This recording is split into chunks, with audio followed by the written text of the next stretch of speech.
94व्या साहित्य संमेलनाचे अध्यक्ष डॉक्टर जयंत नारळीकर आणि महाराष्ट्राचे मुख्यमंत्री उद्धवजी ठाकरे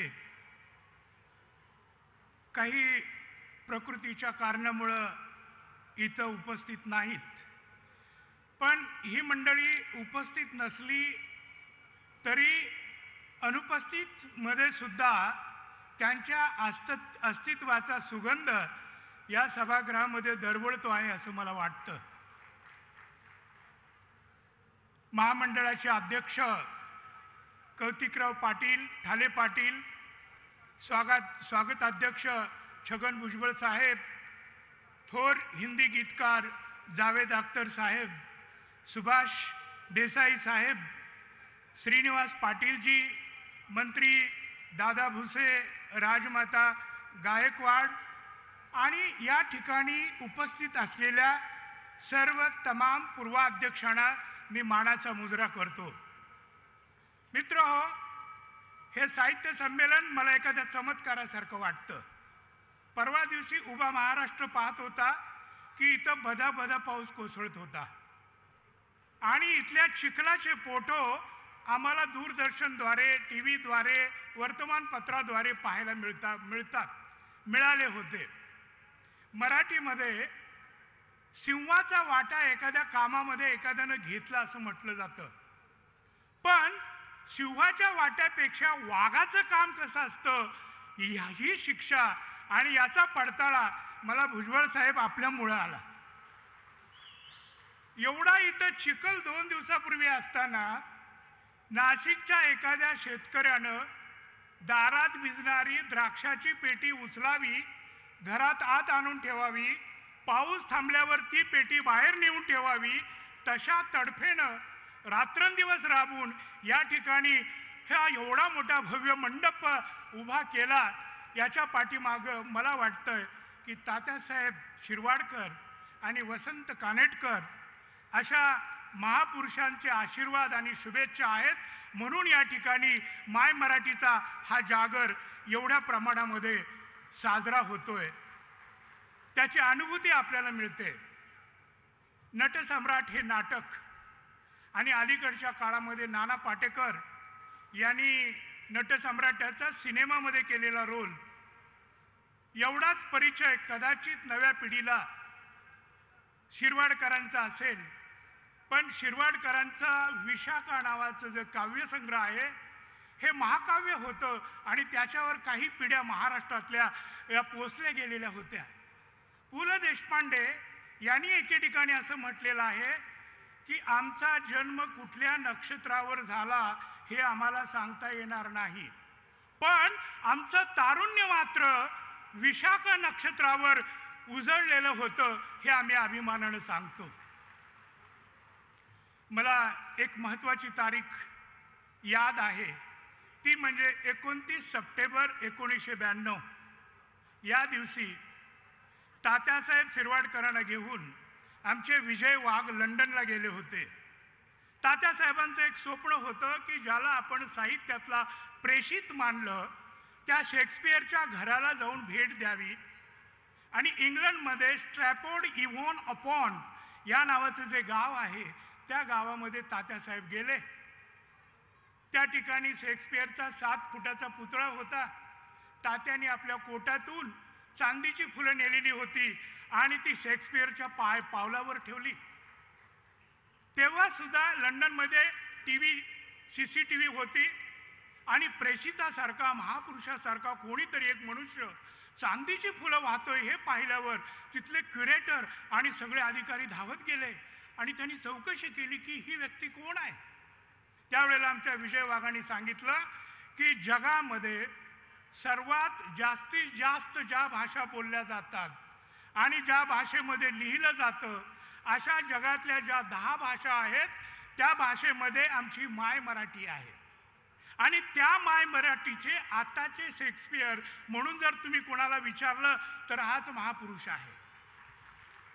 हे पाहिल्यावर मात्र तिथल्या क्युरेटरनी त्या तळघरामध्ये गेले आणि शेक्सपियरची जी हस्तलिखितं 25 वर्ष त्यांना कुणी हस्तस्पर्श केला नव्हता, ती तात्यासाहेबांच्या हातात दिली. तात्यासाहेबांनी त्याला हस्तस्पर्श केला, दर्शन घेतलं आणि तात्यासाहेब हिंदुस्थानामध्ये परत आले. ध्येय प्रेम आशा यांची होतसे का कधी पूर्ती, वेड्यापरी पूजतोया आम्ही भंगणाऱ्या मूर्ती.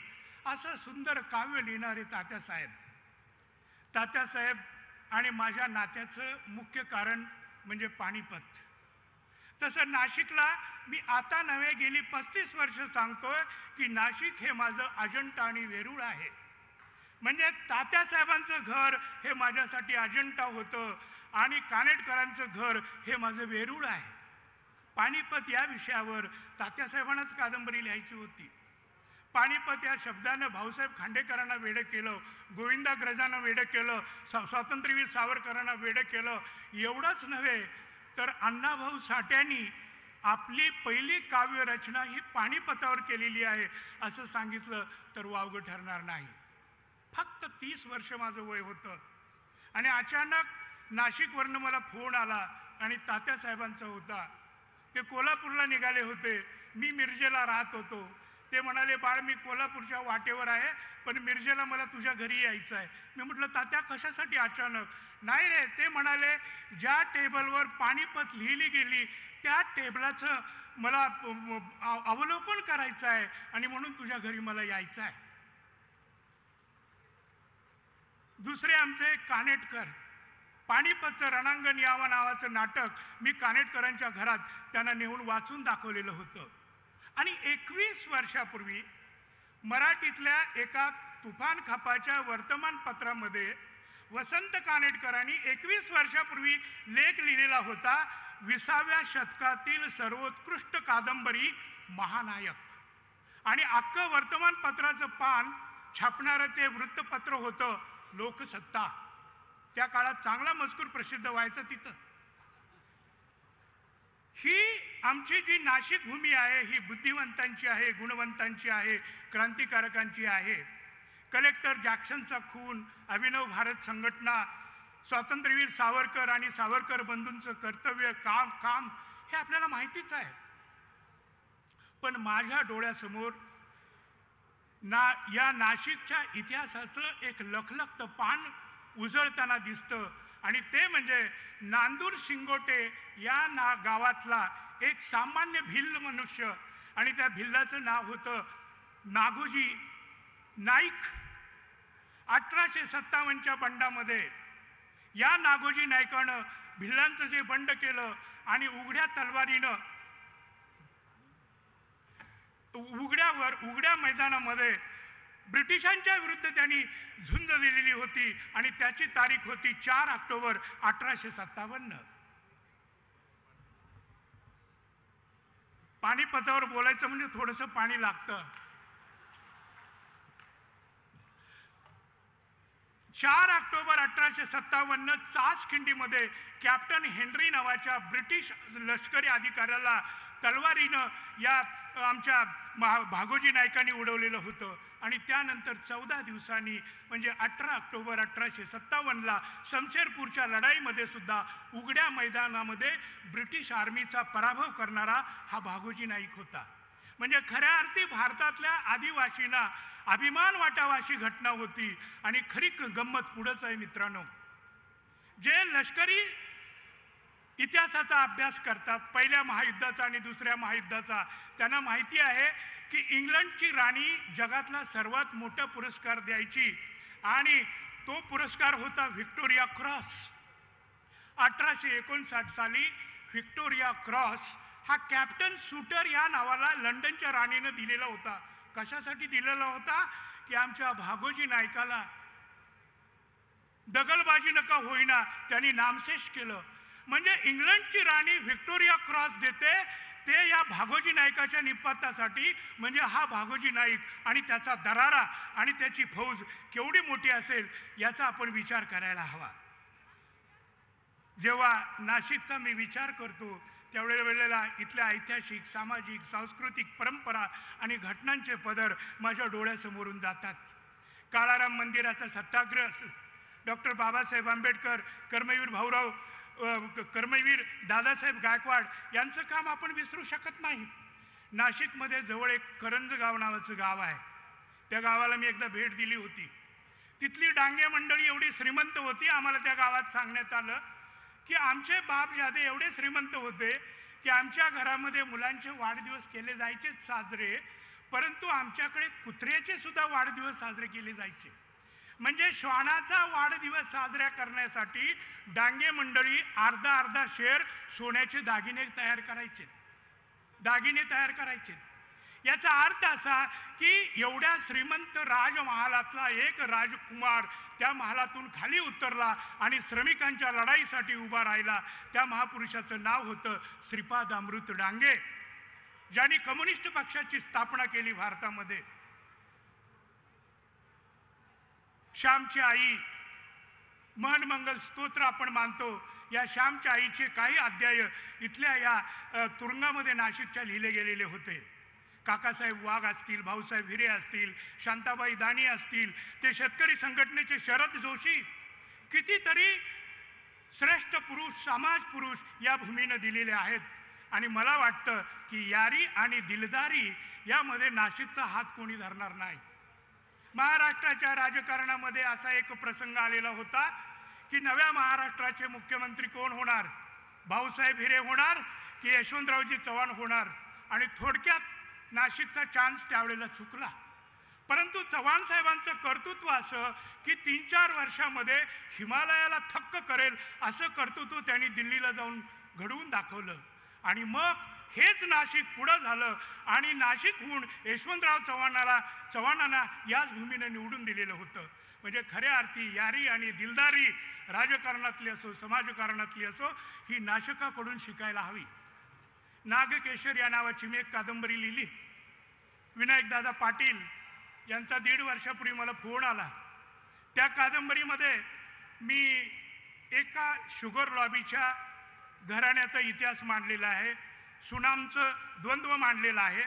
आणि विनायकदादांनी मला विचारलं की का हो विश्वासराव, तुम्ही कोल्हापूरचे आहात, पण तुमच्या नागकेशर या कादंबरीमध्ये तुम्ही जे सोंगाचं पारगाव लिहिलेलं आहे ते आम्हाला आमच्या सोंगाच्या पिंपळ गावासारखं वाटतं. आमच्या बांधाच्या शेंगा तुम्ही कशा काय चोरल्या किंवा कशा काय नेल्या. मी दादांना म्हणालो की दादा, जे न देखे रवी ते देखे कवी, आणि जे न देखे कवी ते देखे अनुभवी. दुर्दैवानं दादांचं निधन झालं. या कोरोनाच्या काळामध्ये कितीतरी चांगले लेखक, कलावंत, अगदी आमचे गुरु शंकर सारडांचं अनेकांचं निधन झालं. याचं मला दुःख वाटतं.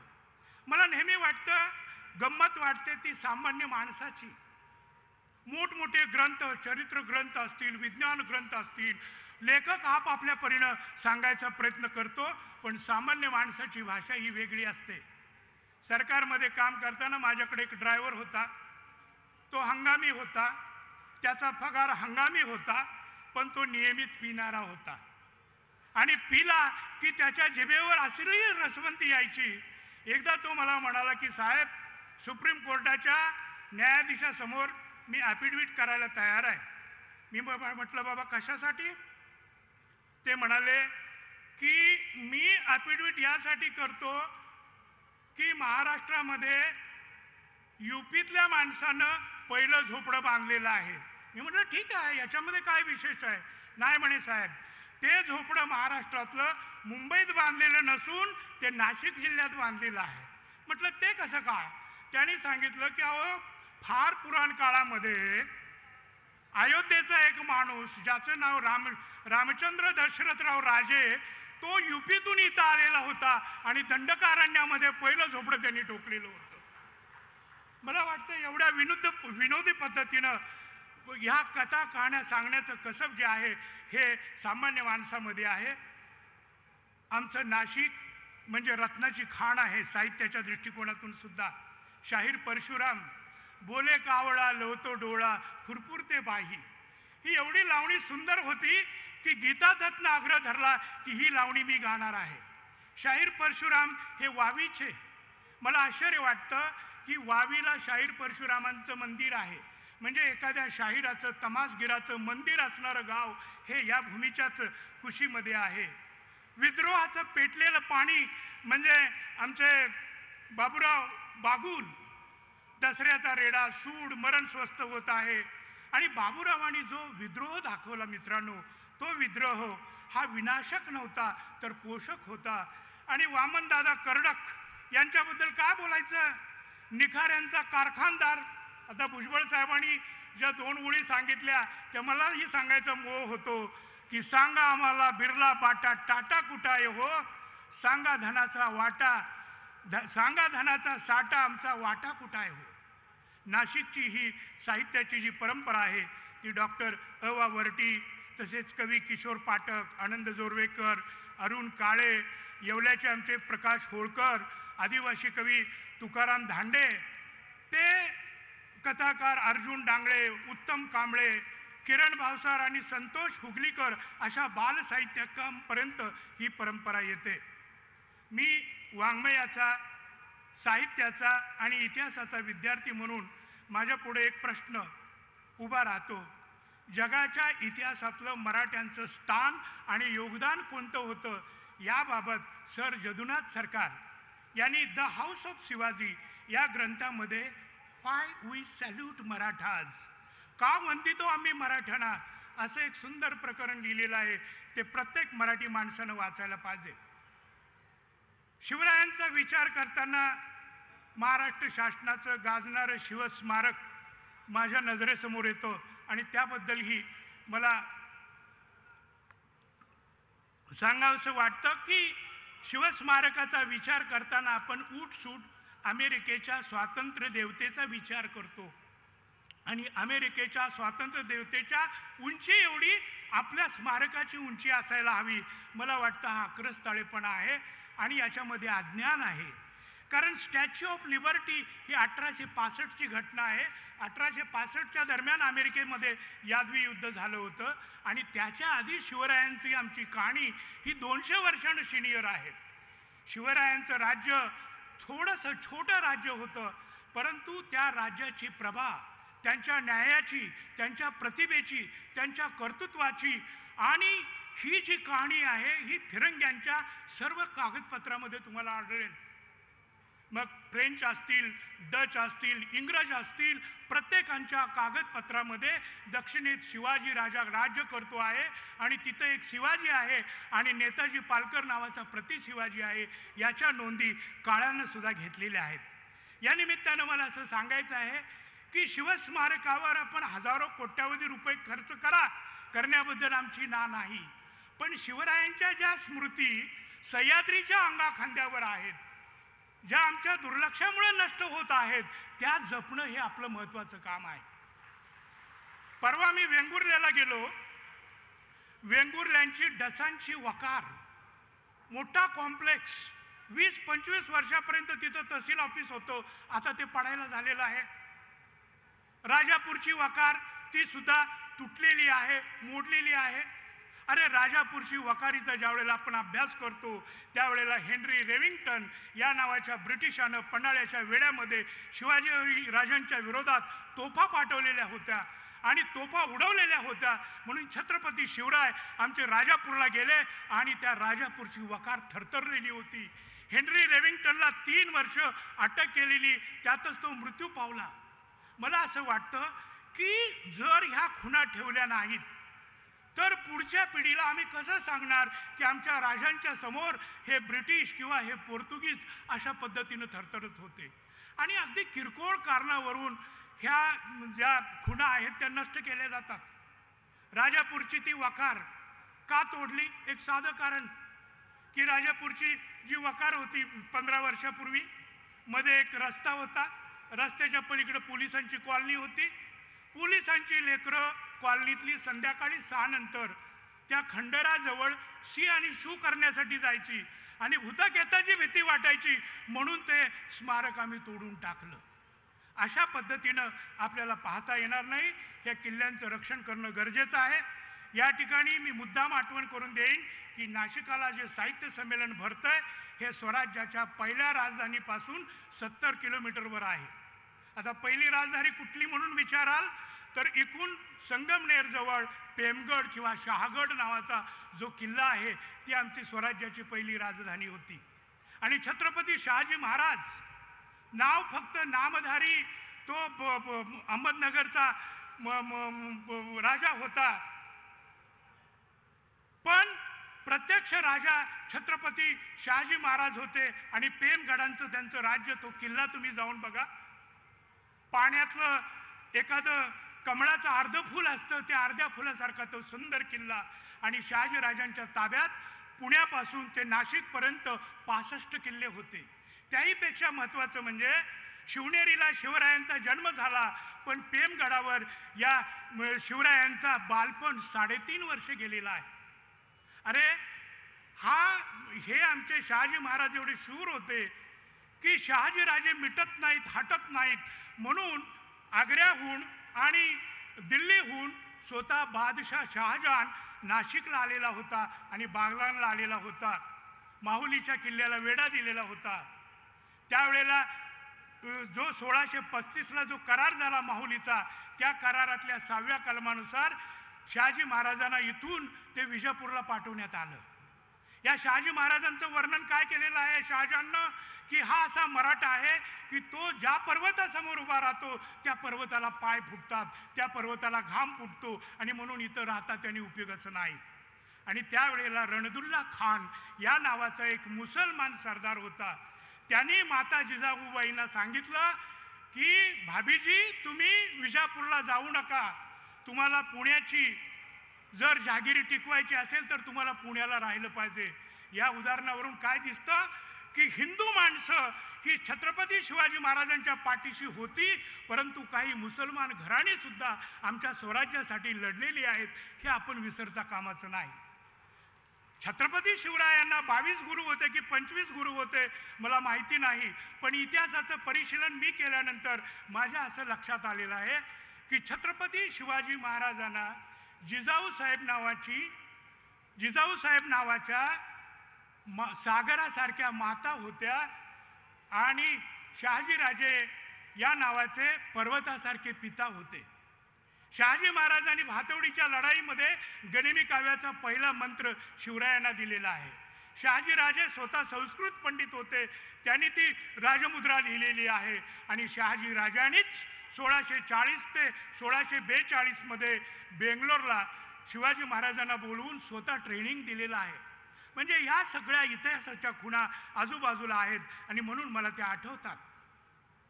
मराठी लेखकांच्या बाबतीत किंवा मराठी साहित्याबाबतीत काही थोडक्यात बोलायचं झालं तर चाकोरी बाहेरच्या चाकोऱ्या आपण पाहत नाही.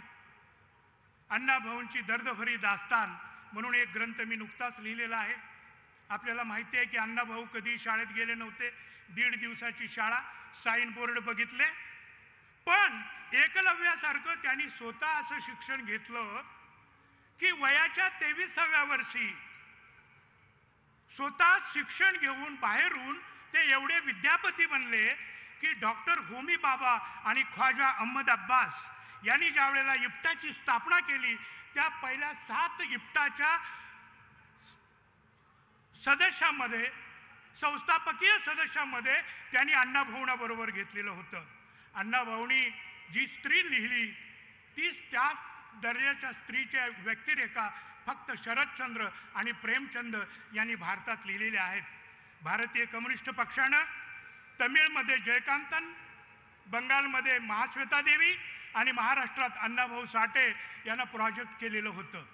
जयकांतन आणि महाश्वेता देवीचं साहित्य तिथल्या साहित्यिकांनी दिल्लीपर्यंत पोहोचवलं, पण मराठी साहित्यिकांनी अण्णाभाऊंना साहित्यिकच नाही मानलं आणि त्यामुळे त्यांचं साहित्य वर जाण्याचा प्रश्न उद्भवला नाही. त्या दोघांना ज्ञानपीठचे सगळे पुरस्कार मिळाले, तो सन्मान दुर्दैवानं अण्णाभाऊंच्या वाट्याला आला नाही. पण महाराष्ट्रासाठी, मायभूमीसाठी, मराठी भाषेसाठी अण्णाभाऊंनी जो रस्त्यावरचा संघर्ष केला, मोरारजी देसाई आणि पंडित नेहरू महाराष्ट्राला मुंबई द्यायला तयार नव्हते. त्यावेळेला अण्णाभाऊंनी आपल्या काव्यात सांगितलं, अरे वाघाला नक गरुडाला पक, तशी मराठी मुंबई माणसांची. अशा तऱ्हेचा एल्गार त्यांनी केलेला होता. 21 नोव्हेंबर 1955चा दिवस मला आठवतो. फ्लोरा फाउंटनला 15 हुतात्मे झाले.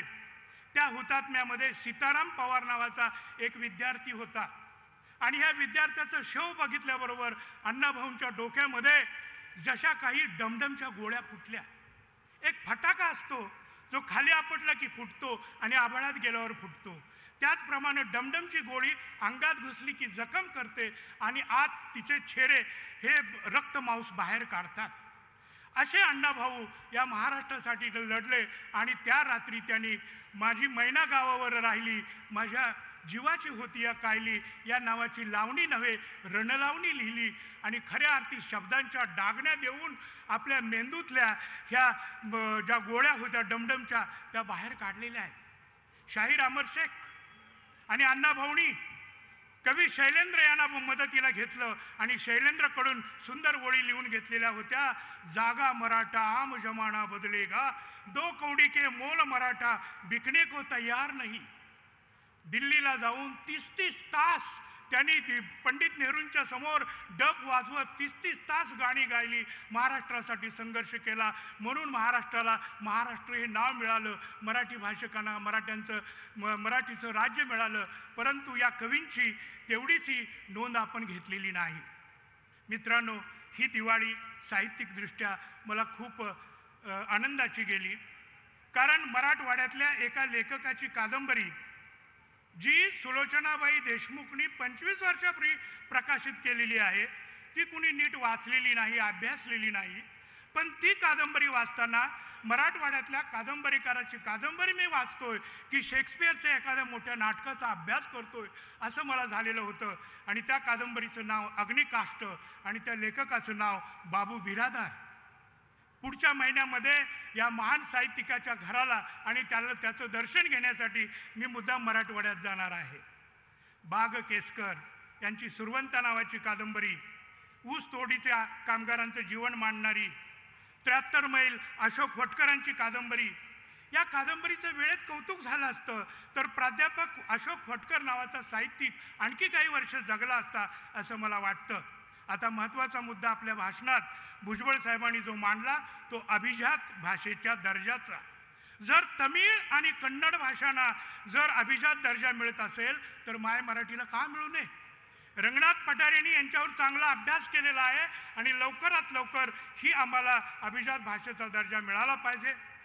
या साहित्य संमेलनाच्या दृष्टीनं एक अतिशय महत्त्वाचा मुद्दा मी सांगतो की ग्रंथालयीन कर्मचाऱ्यांना मिळणारा पगार आणि मिळणारे वेतन याचा कुठंतरी आपण विचार करायला पाहिजे. रोजगार हमीच्या कामावर काम करणाऱ्या मजुरांना जेवढा पगार मिळतो तेवढाही ग्रंथालयीन कर्मचाऱ्यांना महाराष्ट्रात मिळत नाही, हे दुर्दैव आहे. आणि होतं काय, राज्य कुठल्याही पक्षाचा असू दे, या पक्षाचा असू दे किंवा त्या पक्षाचा असू दे, ज्या वेळेला बजेटला कट येतो त्यावेळेला कुऱ्हाड येते ती ग्रंथालयीन कर्मचाऱ्यांच्या वेतनावर. ती कुऱ्हाड येते लेखक आणि वृद्ध कलावंतांच्या अनुदानावर. मला काही कळत नाही. अहो, राजाच्या मखमली अंगरक्याला कपडा कमी पडला म्हणून तुम्ही द्वारपालाची धोती ओढायला निघालात, यातून काय आपण साधणार आहोत? आणि म्हणून हे जे छोटे घटक आहेत त्यांना न्याय मिळायला पाहिजे. कारण सयाजीराव गायकवाड जे या भूमीतले होते त्यांनी फिरत्या लायब्ररीची कल्पना मांडलेली होती. यशवंतराव चव्हाण, डॉक्टर बाबासाहेब आंबेडकर यांचं यातलं काम आपल्याला विसरता येणार नाही. माय मराठी अमर आहे. साहित्य संमेलनं व्हावीत की न व्हावीत नेहमीचा प्रश्न आहे. अहो, मी म्हणतो जर तुम्ही धर्माच्या नावावर लाखोच्या संख्येनं गोळा होत असाल, जातीच्या नावावर, पक्षाच्या नावावर, एखाद्या बाईच्या नावावर, बुवाच्या नावावर जर असे मोठे मोठे मंडप सजत असतील तर भाषेच्या नावावर सजायला काय हरकत आहे?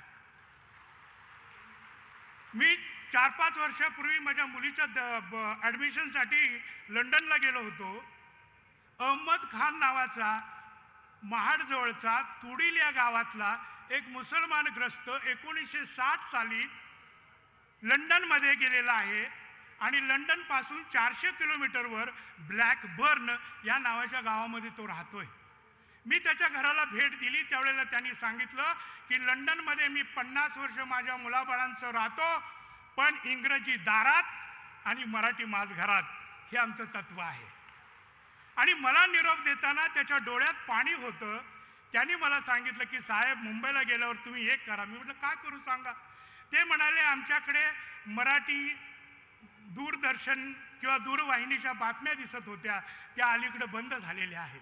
आणि माझ्या कानावर मराठीचे सबूत पडले म्हणजे माझी माय मला पाळण्यात घालून जोजवते असं वाटायचं. हो, मला परत एकदा मराठीचे शब्द ऐकू द्या. म्हणजे एवढ्या दूर जाऊन सुद्धा सोन्याच्या कवडशासारखे ज्ञानोबा आणि तुकोबाचे शब्द आपल्या हृदयाशी बाळगणारे आपल्या देशातले लोक असतील तर माय मराठी कधीही मरणार नाही. विजयासाठी माझी कविता कधीच नव्हती, म्हणून नव्हती भीती तिजला पराभवाची, जन्मासाठी हटून केव्हा नव्हती बसली, म्हणून तिजला नाही भीती मरावयाची. मराठी अमर आहे, आजरा अमर आहे, ती राहायला हवी आणि अशी मोठी मोठी साहित्य संमेलनं भरायला हवीत. आणि स्वागताध्यक्षासाठी छगन भुजबळ साहेबांसारखी खमकी माणसं आमच्या पाठीशी असायला हवीत असं आम्हाला वाटतं. माझ्या भाषणाची अखेर करताना एकच मुद्दा एका मिनिटामध्ये मी बोलतो, अन्यथा तुम्हाला असं वाटेल की मगापासून एवढं सुंदर सुंदर शब्द एक गुन्हेगार कसा काय बोलतोय आणि एका गुन्हेगाराला संयोजकांनी इथं कसं आणलं म्हणून संयोजक पण गुन्हेगार आहेत. मित्र हो, महाराष्ट्राची नागरी व्यवस्था किंवा नोकरशाहीची परंपरा पाहिली तर शासनामध्ये अनेक प्रबळ आणि प्रवीण असे अधिकारी असतात आणि त्यांचा एक दंडक असतो की राज्य लोकसेवा आयोगाच्या परीक्षेतून पास होऊन आलेल्या अधिकाऱ्यांना आपल्या मर्यादेनं राहिलं पाहिजे. आणि माझी चूक ही झाली होती की मी मर्यादेचा भंग केला होता. माजी मुख्यमंत्री देवेंद्र फडणवीस यांनी शिर्डी एअरपोर्टचं बांधकाम माझ्याकडे सोपवलं आणि जे बांधकाम 10 वर्ष थांबलेलं होतं ते 14 महिन्याच्या रेकॉर्ड पिरियडमध्ये मी पूर्ण केलं. एखाद्या राज्य शासनाच्या मालकीचा 3500 मीटरचा इंटरनॅशनल एअरपोर्ट असू शकतो असं राज्य फक्त महाराष्ट्र आहे आणि ते काम मी पूर्ण केल्याबद्दल फडणवीस माजी मुख्यमंत्री माझं खूप कौतुक करत होते आणि आमच्या सिनियरना त्याचाच एक पोटामध्ये मुरडा उठलेला होता. आणि मी गुन्हेगार आहे याच्या बातम्या तुम्ही एका वर्तमानपत्रात जसे ऐकले आहेत तशा मी सुद्धा एकाच वर्तमानपत्रामध्ये वाचलेले आहे. किती 64 वेळा डबल कॉलम बातमी, कंटाळा आला पण मला दुःखही वाटलं कारण आजपर्यंत मला त्या प्रकरणी एकही नोटीस आलेली नाही. पण नोटीस का दिली नाही याच्या मागेही राजकारण आहे. कारण नोटीस दिली तर एका महिन्याच्या आत हे सगळं टेबल उलटवून लावेल आणि हा फ्री होईल. तर याला नोटीस द्यायची नाही, स्वरचित तमाशा चौकशीचा खोटा उभा करायचा म्हणजे शासनामध्ये रिटायरमेंट नंतर दुसरी कुठली नोकरी मिळणार नाही, एखादा राजकीय पक्ष कदाचित जवळ करील ती शक्यता नाही, पुस्तकांच्या खपावर परिणाम होईल, हे सगळं ठीक आहे. आम्ही अशा गोष्टींना घाबरत नाही. पण मीडियाला धरून जे लोक आरोप करतात ते आरोप केल्यावर त्या कुटुंबावर त्यांच्या नातेवाईकांवर काय परिणाम होतात याचा मात्र फारसा विचार केला जात नाही. माझ्या वाट्याला जे आलं ते मी स्वीकारलं, मी घाबरत नाही. पण माझ्या वाट्याला माझ्या शत्रूंनी किंवा मित्रांनी जे दिलं तसं त्यांच्या आयुष्यात येऊ नये अशी मी देवाकडे प्रार्थना करतो. आणि या निमित्तानं मी तुम्हाला एवढं सांगेन की माझ्या ह्या अजंठा आणि वेरुळामध्ये मी आलेलो आहे. आतापर्यंत मी जसं उत्तम साहित्य लिहिण्याचा प्रयत्न केला तसा यापुढच्या काळात सुद्धा या गोदेच्या काठावर मी तुम्हाला शब्द देतो, याहून सुंदर लिहायचा मी प्रयत्न करेन. आणि मित्रांनो, माझी खात्री आहे की माझे शब्द हे रसिक वाचकांच्या हृदयावर कोरलेल्या सुभाषितासारखे टिकून राहतील, ते चोरलेल्या अग्रलेखासारखे क्षणभंगूर ठरणार नाहीत याची खात्री बाळगा. जय हिंद, जय महाराष्ट्र. सह्याद्रीची उंची म्हणजे